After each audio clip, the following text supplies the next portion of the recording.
আসসালামু আলাইকুম, স্বাগত জানাচ্ছি আন্তর্জাতিক সংবাদে। সংবাদের শুরুতে থাকছে সংবাদ শিরোনাম।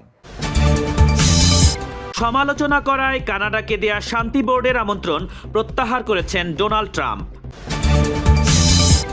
যদি যুক্তরাষ্ট্র হামলা চালায় তাহলে মধ্যপ্রাচ্যে মার্কিনীদের বিনিয়োগে মিসাইল হামলা হবে, ইরানের প্রভাবশালী ইমামের হুমকি। প্রথমবার নিরাপত্তা সংক্রান্ত বিষয়ে রাশিয়া, ইউক্রেন এবং যুক্তরাষ্ট্র বৈঠকে বসছে সংযুক্ত আরব আমিরাতে। আমাদের আঙ্গুল ট্রিগারে যন্ত্রণাদায়ক এবং মর্মান্তিক পরিণতি ভোগ করতে হবে, ট্রাম্পকে সতর্কবার্তা। সিরিয়া থেকে সকল সেনা প্রত্যাহারের কথা ভাবছে মার্কিন যুক্তরাষ্ট্র। শুনছিলেন সংবাদ শিরোনাম, এবার জানিয়ে দিব বিস্তারিত। আমাদের আঙ্গুল ট্রিগারে যন্ত্রণাদায়ক এবং মর্মান্তিক পরিণতি ভোগ করতে হবে, ট্রাম্পকে সতর্কবার্তা। সংলাপের প্রস্তাব দিয়ে পিছন থেকে হামলার পরিকল্পনা করলে যুক্তরাষ্ট্র এবং ইসরায়েলকে যন্ত্রণাদায়ক পরিণতির মুখোমুখি হতে হবে বলে চরম হুঁশিয়ারি দিয়েছেন ইরানের আইআরজিসি কমান্ডার জেনারেল মোহাম্মদ পাকপোর। বৃহস্পতিবার এক লিখিত বিবৃতিতে তিনি জানিয়েছেন, ইরানের সশস্ত্র বাহিনীর সদস্যদের আঙ্গুল এখন বন্দুকের ট্রিগারে এবং যে কোনো পরিস্থিতির জন্য তারা অতীতের চেয়ে অনেক বেশি প্রস্তুত। মূলত সুইজারল্যান্ডের দাভোস সম্মেলনে প্রেসিডেন্ট ডোনাল্ড ট্রাম্পের দেয়া এক বক্তব্যের পাল্টা জবাব হিসেবে এই হুঁশিয়ারি এলো। ট্রাম্প দাবি করেছেন, ইরান পরমাণু অস্ত্র তৈরির চেষ্টা করছিল, যা মার্কিন হামলার মাধ্যমে রুখে দেয়া হয়েছে এবং এখন তেহরান সংলাপে বসতে চাইছে। তবে গত জুন মাসে আলোচনার মাঝেই ইরানি স্থাপনায় ইসরায়েলি বিমান হামলায় শীর্ষ বিজ্ঞানী ও কর্মকর্তাদের প্রাণহানির তিক্ত স্মৃতি মনে করিয়ে দিয়ে পাকপোর স্পষ্ট করেছেন যে এবার ভুল করলে তার ফল হবে ভয়াবহ। এদিকে দাভোস থেকে ফেরার পথে ডোনাল্ড ট্রাম্প জানিয়েছেন, ইরানকে কড়া নজরদারিতে রাখতে দেশটির উপকূলে যুদ্ধজাহাজের বিশাল বহর পাঠিয়েছে মার্কিন যুক্তরাষ্ট্র। যুদ্ধের হুমকি আর সংলাপের প্রস্তাব, এই দ্বিমুখী নীতি কি মধ্যপ্রাচ্যকে নতুন কোনো মহাপ্রলয়ের দিকে নিয়ে যাচ্ছে? আপনার মতামত কমেন্টে জানান এবং বিশ্ব রাজনীতির সকল আপডেট পেতে আমাদের সাথেই থাকুন। সমালোচনা করায় কানাডাকে দেয়া শান্তি বোর্ডের আমন্ত্রণ প্রত্যাহার করেছেন ডোনাল্ড ট্রাম্প। কানাডার প্রধানমন্ত্রী মার্ক কার্নির সমালোচনামূলক বক্তব্যের কড়া জবাব দিয়ে গাজার শান্তি বোর্ড থেকে দেশটিকে বহিষ্কার করেছেন মার্কিন প্রেসিডেন্ট ডোনাল্ড ট্রাম্প। সুইজারল্যান্ডের দাভোসে কার্নি যখন বড় দেশগুলোর শুল্কনীতি এবং অর্থনৈতিক চাপ প্রয়োগের সমালোচনা করছিলেন, তার কয়েক ঘন্টার মধ্যেই ডোনাল্ড ট্রাম্প সামাজিক যোগাযোগ মাধ্যম ট্রুথ সোশ্যালে কানাডার আমন্ত্রণ প্রত্যাহারের ঘোষণা করেছেন। ট্রাম্প কঠোর ভাষায় স্মরণ করিয়ে দিয়েছেন যে কানাডা যুক্তরাষ্ট্রের কারণেই টিকে আছে। বর্তমানে এই পর্ষদে আর্জেন্টিনা, পাকিস্তান এবং তুরস্কের মতো দেশগুলো যোগ দিলেও যুক্তরাজ্য এবং ফ্রান্সের মতো দেশগুলো এখনও দূরে সরে রয়েছে। মূলত গাজায় যুদ্ধবিরতি এবং বিশ্বজুড়ে সংঘাত নিরসনের লক্ষ্যে গঠিত এই বোর্ডে স্থায়ী সদস্য হতে হলে প্রতিটি দেশকে $100 কোটি প্রদানের শর্ত দেওয়া হয়েছে। জাতিসংঘের নিরাপত্তা পরিষদ ট্রাম্পের এই শান্তি পরিকল্পনার অনুমোদন দিলেও স্পষ্ট করেছে যে তাদের সহযোগিতা কেবল গাজার প্রেক্ষাপটেই সীমাবদ্ধ থাকবে।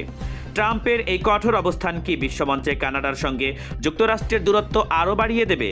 আপনার মতামত কমেন্টে জানান এবং বিশ্ব রাজনীতির সকল ব্রেকিং আপডেট পেতে আমাদের সাথেই থাকুন। যদি যুক্তরাষ্ট্র হামলা চালায় তাহলে মধ্যপ্রাচ্যে মার্কিনীদের বিনিয়োগে মিসাইল হামলা হবে, ইরানের প্রভাবশালী ইমামের হুমকি। ইরানের উপকূলে মার্কিন নৌবহর পাঠানোর ঘোষণার পর এবার পাল্টা বিধ্বংসী হুমকি দিয়েছে তেহরান। শুক্রবার জুমার নামাজের খুতবায় প্রভাবশালী ইমাম মোহাম্মদ জাভেদ হাজ আলী আকবরী সরাসরি হুঁশিয়ারি দিয়ে বলেছেন, মধ্যপ্রাচ্যে যুক্তরাষ্ট্রের বিনিয়োগ করা $1 ট্রিলিয়ন এখন ইরানি মিসাইলের লক্ষ্যবস্তুতে রয়েছে। অন্যদিকে আইআরজিসি কমান্ডার জেনারেল মোহাম্মদ পাকপোর এক লিখিত বিবৃতিতে ওয়াশিংটন এবং ইসরায়েলকে সতর্ক করে বলেছেন, আলোচনার আড়ালে হামলার চেষ্টা করলে তার পরিণতি হবে অত্যন্ত যন্ত্রণাদায়ক এবং মর্মান্তিক। তিনি গত বছরের 12 দিনের সংঘাতের তিক্ত স্মৃতি মনে করিয়ে দিয়ে স্পষ্ট জানিয়েছেন যে ইরানি সশস্ত্র বাহিনীর সদস্যদের আঙ্গুল এখন বন্দুকের ট্রিগারে এবং যে কোনো আদেশ পালনে তারা অতীতের চেয়ে অনেক বেশি প্রস্তুত। ট্রাম্পের বিশাল নৌবহর বনাম ইরানের $1 ট্রিলিয়ন বিনিয়োগ ধ্বংসের হুমকি। মধ্যপ্রাচ্যের এই চরম উত্তেজনা কি শেষ পর্যন্ত নিয়ন্ত্রণের বাইরে চলে যাবে? আপনার মতামত কমেন্টে জানান এবং বিশ্ব রাজনীতির সকল রোমাঞ্চকর আপডেট পেতে আমাদের সাথেই থাকুন।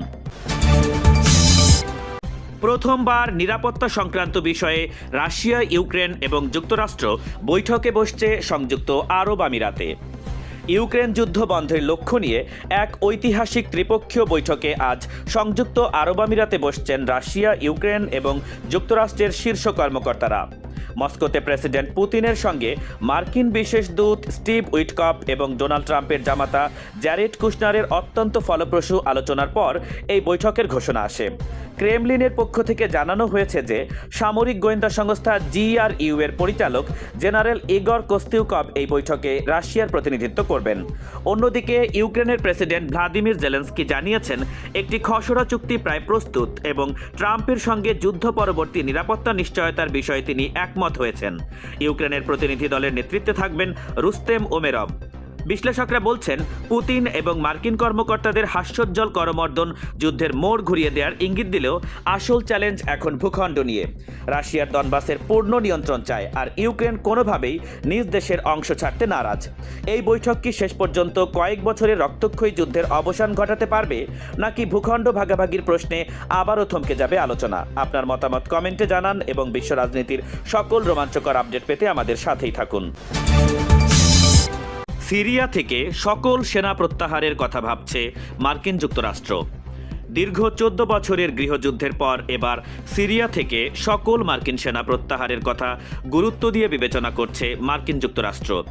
ওয়াল স্ট্রিট জার্নালের প্রতিবেদন অনুযায়ী সিরিয়া সরকার দেশটির উত্তরাঞ্চলে কুর্দি নেতৃত্বাধীন SDF বাহিনীর বিরুদ্ধে ব্যাপক অভিযান শুরু করায় সেখানে থাকা প্রায় 1000 মার্কিন সেনা এখন চরম ঝুঁকির মুখে। সিরিয়ার বর্তমান প্রেসিডেন্ট আহমেদ আল শারা মিলিশিয়াদের নিরস্ত্র করে জাতীয় সেনাবাহিনীতে অন্তর্ভুক্ত করার যে প্রচেষ্টা চালাচ্ছেন, তার ফলেই SDF ভেঙে যাওয়ার উপক্রম হয়েছে। এই পরিস্থিতিতে মার্কিন কর্মকর্তাদের মতে SDF যদি কার্যকর না থাকে তবে সেখানে সেনা মোতায়েন রাখার আর কোনো যৌক্তিকতা নেই। তবে সিরীয় সেনাবাহিনীদের সঙ্গে কাজ করার ক্ষেত্রে ওয়াশিংটনের ঘোর আপত্তি রয়েছে, কারণ এই বাহিনীর অনেকের বিরুদ্ধে চরমপন্থী আদর্শ এবং সংখ্যালঘুদের ওপর নির্যাতনের অভিযোগ রয়েছে। এদিকে তুরস্ক এবং যুক্তরাষ্ট্র উভয়েই SDFকে সন্ত্রাসী গোষ্ঠী হিসেবে বিবেচনা করে, যা পুরো সমীকরণকে আরও জটিল করে তুলেছে। মধ্যপ্রাচ্য থেকে আমেরিকার এই পিছু হটা কি নতুন কোনো শক্তির উত্থানের পথ প্রশস্ত করবে? আপনার মতামত কমেন্টে জানান এবং বিশ্ব রাজনীতির সকল রোমাঞ্চকর আপডেট পেতে আমাদের সাথেই থাকুন।